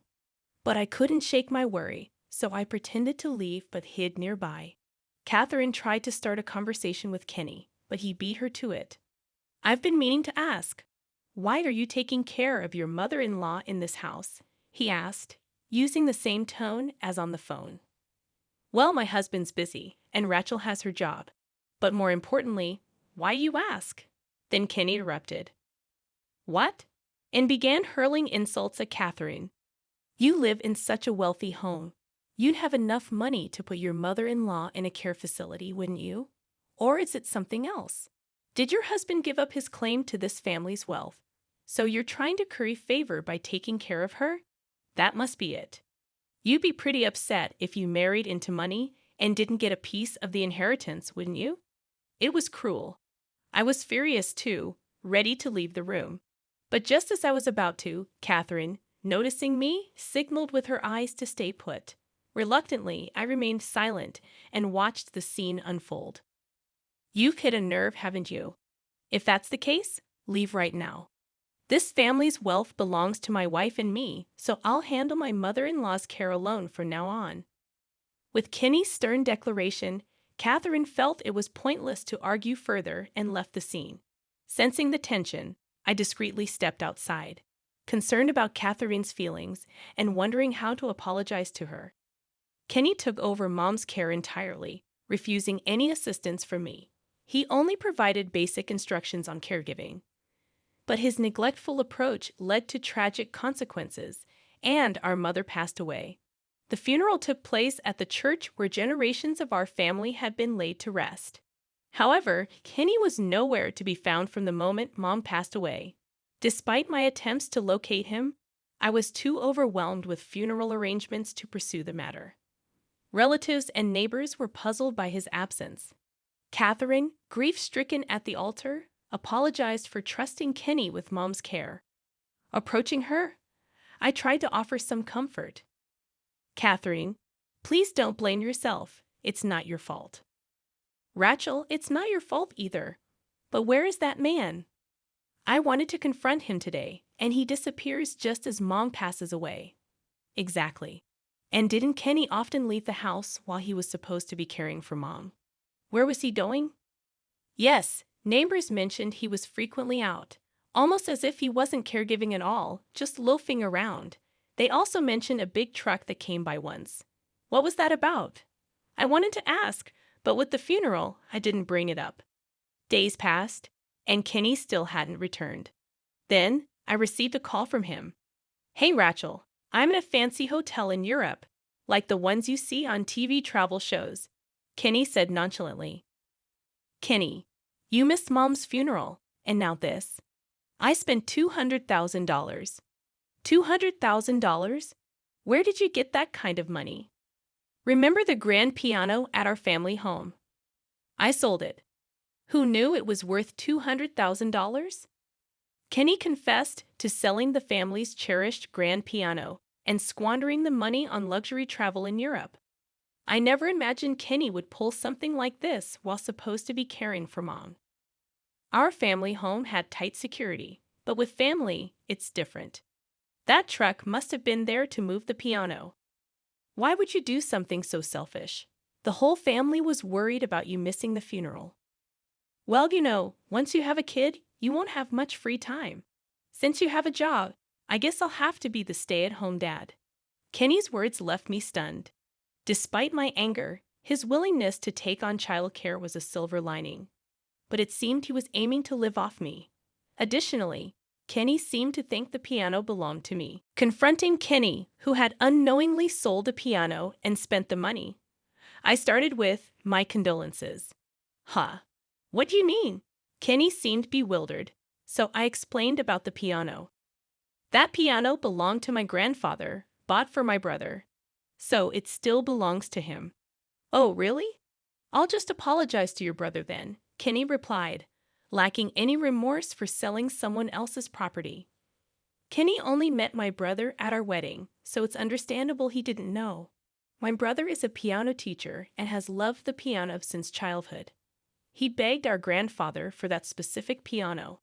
Although there's no room for it in his house now, it's still his. He even dreams of starting his own school with it.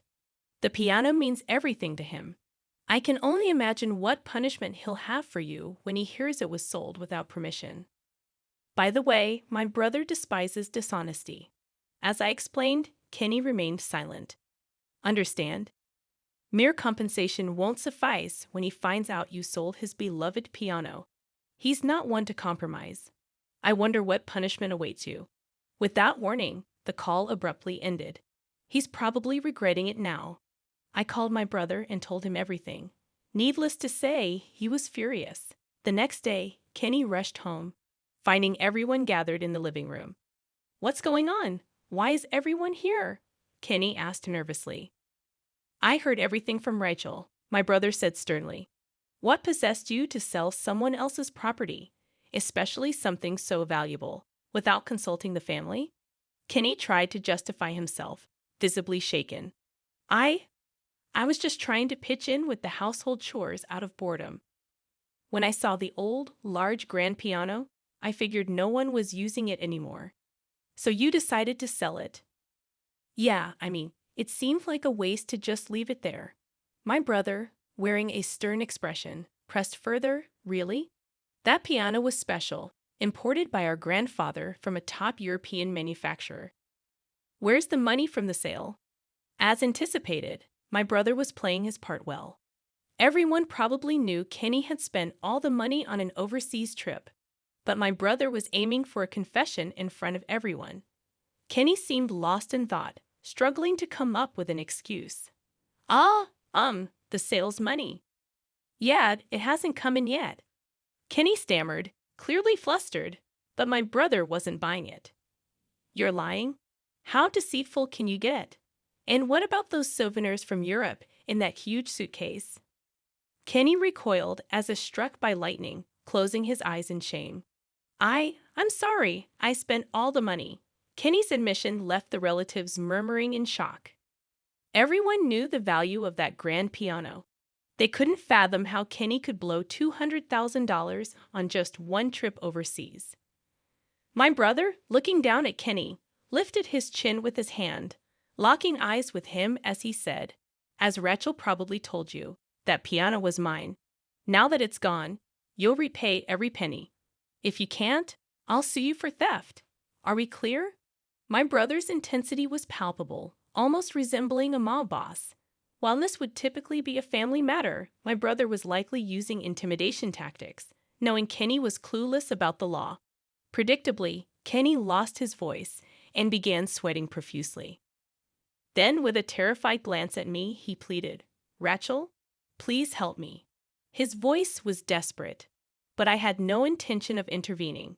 This mess was entirely of his own making. When I rejected his plea, Kenny resorted to a ludicrous argument, saying, "Don't be so cold. I looked after your mom while you were pregnant. I saw the trip as a reward for myself after caregiving. Let's just say we both agreed to sell the piano this way. Since we're siblings, it can't be considered theft, right?" I was so dumbfounded that my mouth hung open, unable to form a response. It was Catherine who stepped in to defend me. "That's enough. Didn't you tell Rachel not to assist with caregiving? You even accused me of being after the inheritance and tried to push me away. Kenny, did you say such awful things to my wife too?"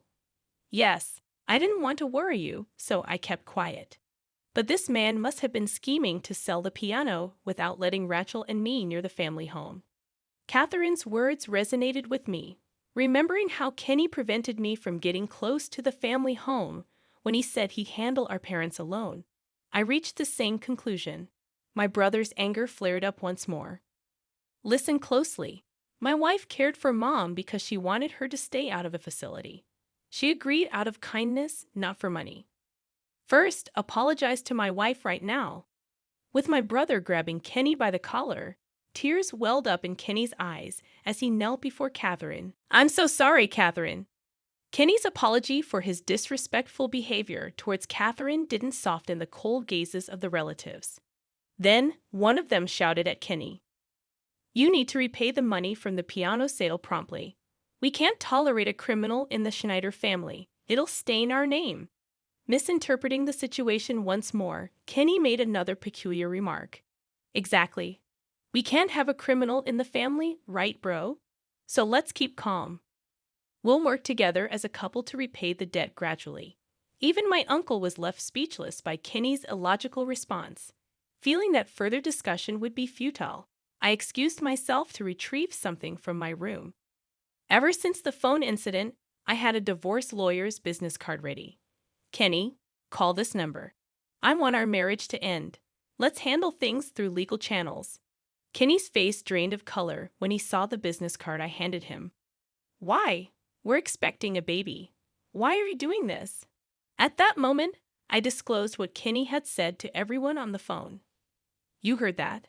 It was just a joke. Do you think that's a valid excuse? I've known all along that you were after my inheritance." Everyone present glared at Kenny, realizing there was no way to justify his actions. Kenny responded with defiance, unwilling to admit his wrongdoing. "Rachel, please, I need your help," Kenny pleaded in desperation. He explained that the buyer of the grand piano he sold wanted to return it and get a refund. When Kenny had sold the piano, he claimed it was in perfect condition. However, upon inspection, the buyer discovered a large engraving on the back indicating my brother's ownership. It seemed Kenny hadn't checked thoroughly. Instead of selling it through a reputable dealer, he likely chose a shady one enticed by offers like completely free, and now he faced the consequences. Kenny had to refund $200,000 to the buyer, a significant sum considering his debt to my brother.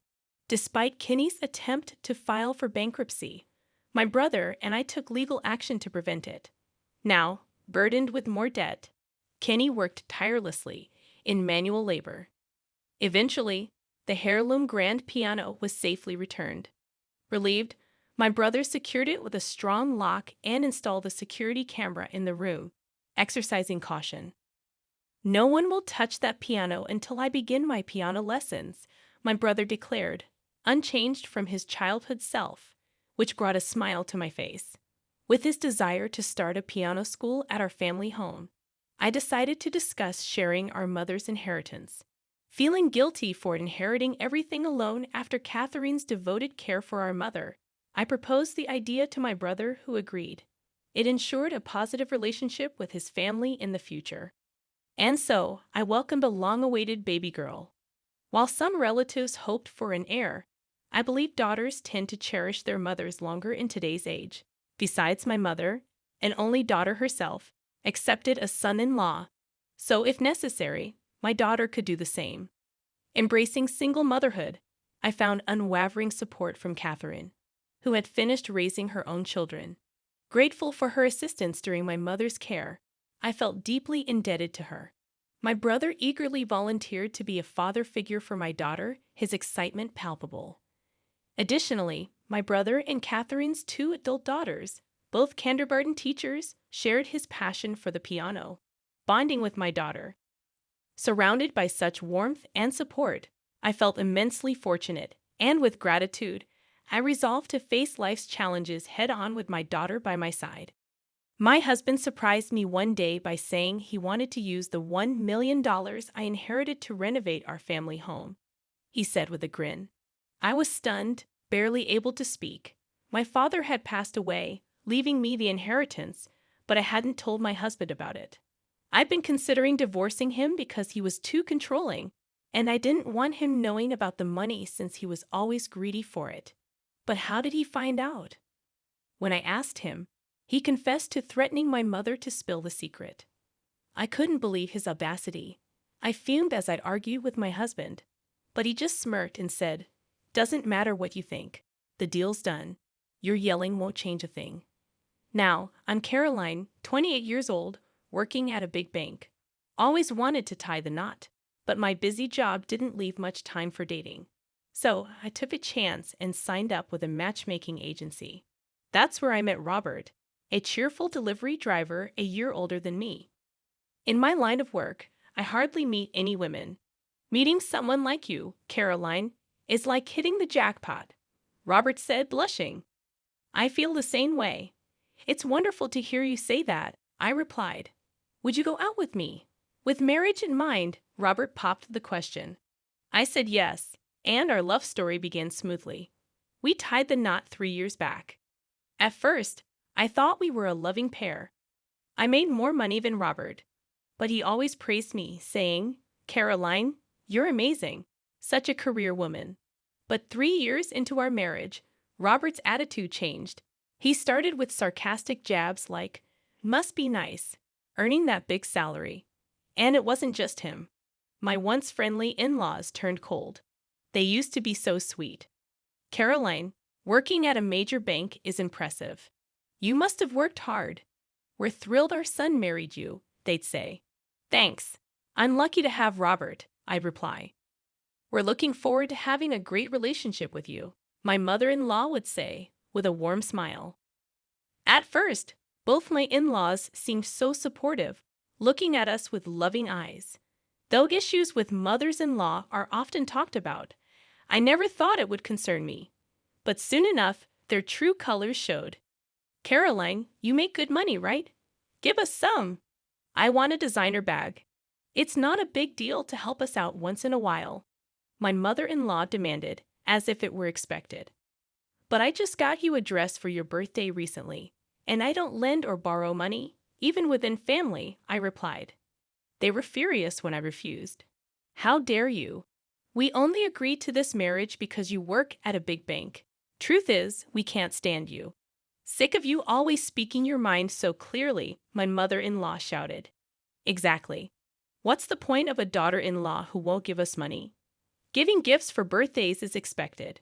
We're telling you to hand over cash. Even after we've asked so many times, you still won't give in." "You're the worst daughter-in-law," my father-in-law scolded, backing up his wife. Robert simply nodded along with his parents' harsh words and didn't stand up for me. To add to that, he often splurged on takeout and expensive furniture without consulting me, saying, "You make good money, so this should be fine."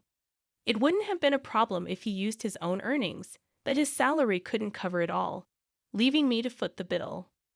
With the constant mistreatment from Robert and his parents, divorce started seeming like the only way out.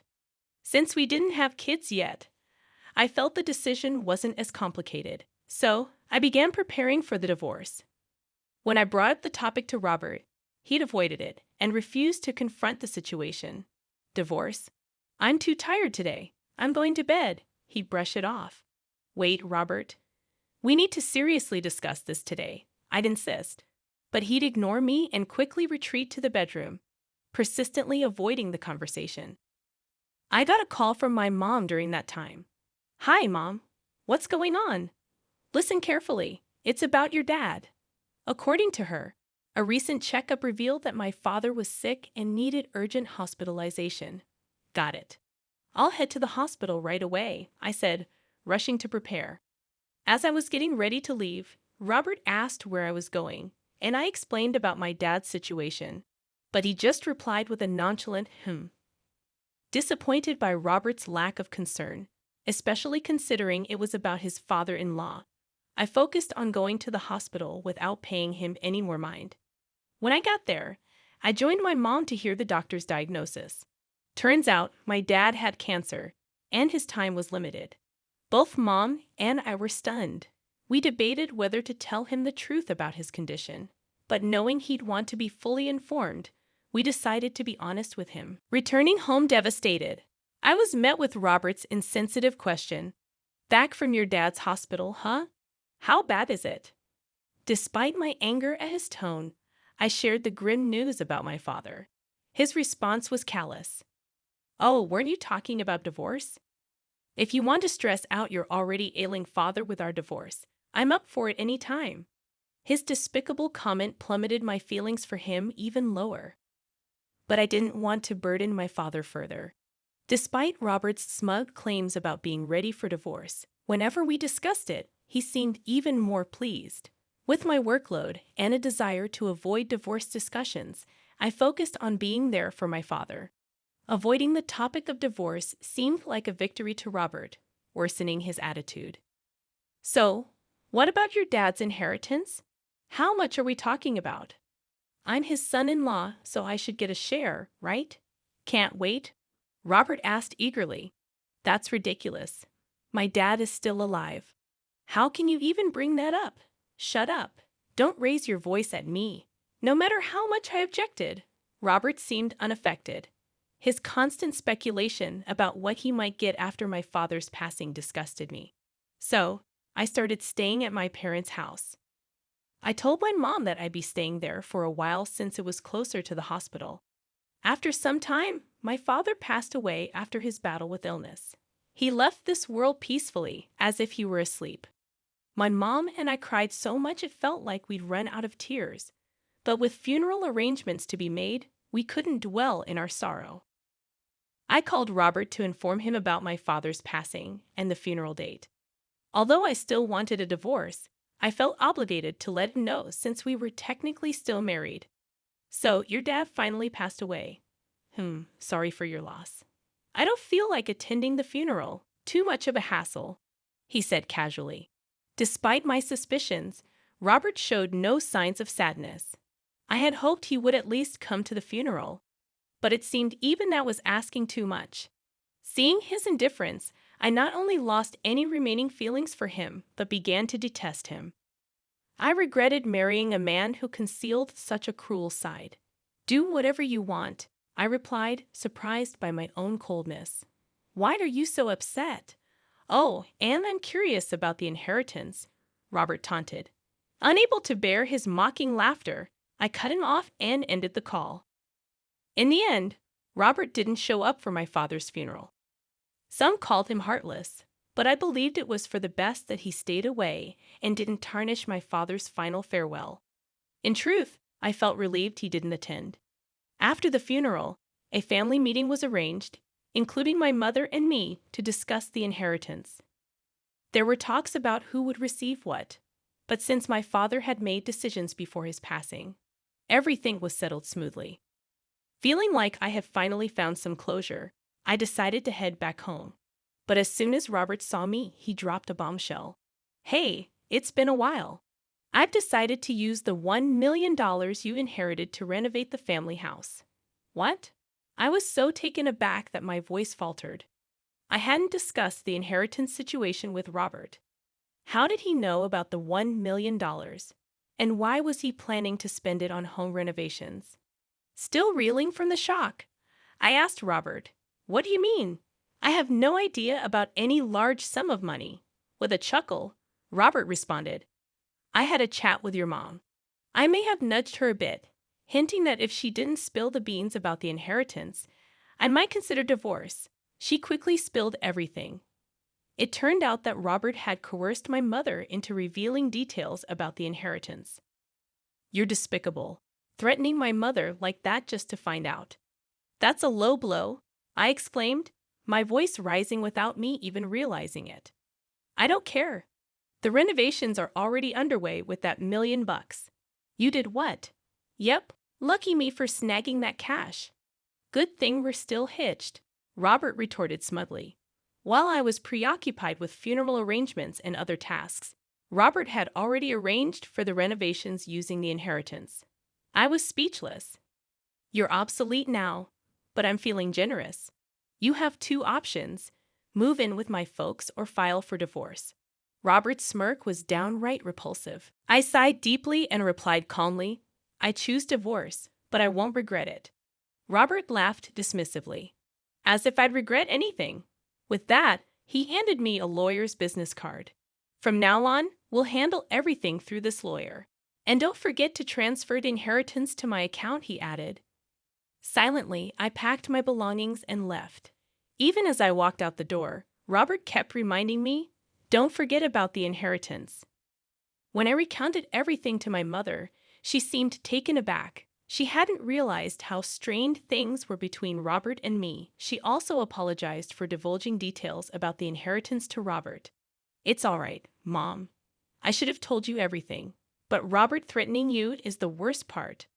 I reassured her, then asked if I could stay at our family home until I found a new place. She readily agreed. The following day, my phone buzzed incessantly with calls from Robert, all of which I ignored. Eventually, Robert showed up at my parents' house, ringing the doorbell persistently and causing a commotion. Despite my attempts to ignore him, Robert refused to leave and continued to shout loudly outside. "Hey, open the door. I know you're in there." Feeling overwhelmed by his aggressive behavior, my mother suggested, "Caroline, maybe you should talk to him to prevent any further disturbance for the neighbors. It might not lead to anything productive, but if things escalate, we'll call the police." "All right, I understand," I replied reluctantly. With Robert showing no signs of leaving, I reluctantly opened the door partially, leaving the security chain latched. "This is getting out of hand, Caroline. When are you transferring that $1 million? I can't afford the renovations without it," Robert shouted, attempting to shake the door and break the chain. Remaining calm, I responded to Robert, "It's under consideration." Confused by my reply, Robert looked puzzled and asked, "What do you mean, under consideration?" I confronted him with the truth, saying, "What I inherited was my father's vacation house. It's not in cash, so I can't transfer it to you." Robert's eyes widened in shock. But then, I had something that surprised me too. "How did you manage to secure a $1 million renovation contract? Usually, they wouldn't agree without proof of funds." "Well, I have a relative who owns a construction company. I mentioned I'd be receiving $1 million soon, so they skipped the usual checks," Robert explained, looking stunned. "If that's the case, remember when I warned you before we decided to divorce?" I reminded him, "I did warn you properly." "You've got to be kidding me. I already paid a deposit of $3,000. I planned to pay the rest in installments, but now I can't." "What am I supposed to do?" Robert panicked, continuing to fuss. "The wife's property is the husband's too, right? Even if it's not in cash, hand over that $1 million vacation home. We're still married, right?" "You've got it all wrong, Robert. Inherited property isn't shared, it's solely mine. Not a cent goes to you.